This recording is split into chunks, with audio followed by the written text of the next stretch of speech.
பாபநாசம். இந்த படத்தில் வந்து சேரமத்துறை அப்படின்ற ஒரு கேரக்டர் பண்ணியிருக்கேன். உண்மையிலேயே ரொம்ப சந்தோஷமாக இருக்குது. இந்த படத்தில் நடித்தது ரொம்ப பெருமையாக இருக்குது. உலகநாயகன் கமல் சார் கூட நான் வந்து த்ரூ அவுட்டாக அவரோட அசிஸ்டன்ட் மாதிரியான ஒரு கேரக்டர் இந்த படத்தில் அவர் கூட நடிச்சிருக்கேன் அப்படின்றப்ப உண்மையிலேயே ரொம்ப சந்தோஷமாக இருக்குது. ஒரு ஸ்கூல் பையன் ரொம்ப ஜாலியாக இருந்தால் எப்படி இருக்கும், அந்த மாதிரி எனக்கு வந்து அவ்வளோ ஹாப்பியாக இருந்தேன் இந்த படத்தில் நான் நடிக்க போகிறேன் அப்படின்றப்போ. ஷூட்டிங் டேஸ் டோட்டலாகவே நான் வந்து அப்படி தான் இருந்தேன். ஆனால் கமல் சாரோட கமல் சாரோட நடிக்கும் போதெல்லாம் எனக்கு வந்து சுத்தமாக பேச்சே வராது. அவர்கிட்ட எப்படி நம்ம நிறைய பேசணும்னு ப்ராக்டிஸ் பண்ணி வச்சுருப்பேன். பட் ஆனால் அவர்கிட்ட போய் எனக்கு பேசவே முடியாது. அப்படியே ஸ்டன் ஆகி போய் அப்படி நின்றேன். பட் ஆனால் கமல் சார் வந்து சீன்ஸ் எல்லாம் நடிக்கும் போது இல்லைங்க இது இப்படி பண்ணலாம், இது எப்படி பண்ணலாம் அப்படின்னு சொல்லிட்டு ஈஸியாக கன்வீன் பண்ணாங்க அந்த இடத்துல. அதுக்கு வந்து 100% தேங்க்ஸ் வந்து கமல் சாருக்கு சொல்லியே ஆகணும்.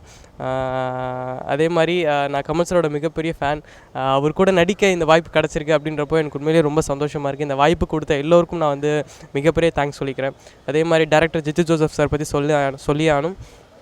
அவ்வளோ ப்ரொஃபஷ்னல், அவ்வளோ பர்ஃபெக்டான ஒரு டீம். எல்லாமே ப்ரீ பிளான்டாக, எல்லாமே பர்ஃபெக்டாக செட் பண்ணி வச்சுருவாங்க. எல்லாமே அவ்வளோ அழகாக இருக்கும்.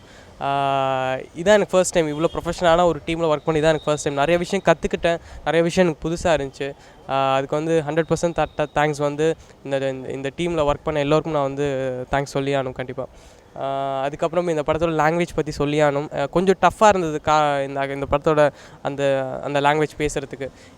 இது தமிழ்லேயே நாகர்கோவில் சைடு அந்த சைடு தமிழ். அது பேசுகிறதுக்கு என்னென்னா எப்படி சொல்கிறது, அது திருநெல்வேலி நாகர்கோவில் இது ரெண்டுத்துக்கும் நடுவில் இருக்கும் அந்த பாபநாசம் தமிழ். அந்த பாபநாசம் தமிழ் பேசுகிறதுக்கு கொஞ்சம் வேறு வார்த்தை போட்டு பேசினாலும் திருநெல்வேலி மாதிரி ஆகிடும், இல்லை நாகர்கோவில் மாதிரி ஆகிடும். ரெண்டுமே இல்லாமல் கரெக்டாக அந்த சென்டர் ட்ராக்லேயே கரெக்டாக மெயின்டைன் பண்ணி போகணும். அது ஆக்சுவலி பேசுகிறதுக்கு கொஞ்சம் கஷ்டமாக இருந்துச்சு உண்மையிலே சொல்ல போனால். ஆனால் கோ டைரக்டர் சுகா சார் வந்து அதை பர்ஃபெக்டாக அதை வந்து இது பண்ணி ஒவ்வொரு நாளும் எனக்கு ரிக்வெஸ்ட் பண்ணி கொடுத்துக்கிட்டே இருப்பார். அதை சரியாக பேசுன்னு. டப்பிங்கில் கூட நிறைய விஷயம் வந்து இல்லை நீ இப்படி பண்ணு, மாற்றி பேசுன்னு அதை பர்ஃபெக்டாக என்னை வந்து பேச வச்சாங்க. அதுக்கு உண்மையிலேயே எனக்கு வந்து நான் மிகப்பெரிய தேங்க்ஸ் சொல்லிக்கிறேன் சுகா சாருக்கு. டோட்டலாக இந்த படத்தில் ஒர்க் பண்ண எக்ஸ்பீரியன்ஸை என் கெரியரில் ஒரு மிகப்பெரிய ஒரு எக்ஸ்பீரியன்ஸாக நினைக்கிறேன். கண்டிப்பாக எனக்கு உண்மையிலே ரொம்ப சந்தோஷமாக இருக்குது. நீங்கள் எப்படி இந்த படத்தை தேட்டரில் பார்க்கணுன்னு ஆவலாக காத்துக்கிட்டு இருக்கீங்களோ அதே மாதிரி நானும் காத்துக்கிட்டு இருக்கேன். கண்டிப்பாக இந்த படம் தேட்டரில் ரிலீஸ் ஆகும்போது எல்லோரும் தேட்டரில் வந்து படத்தை பாருங்கள். தேங்க்யூ, நன்றி, வணக்கம்.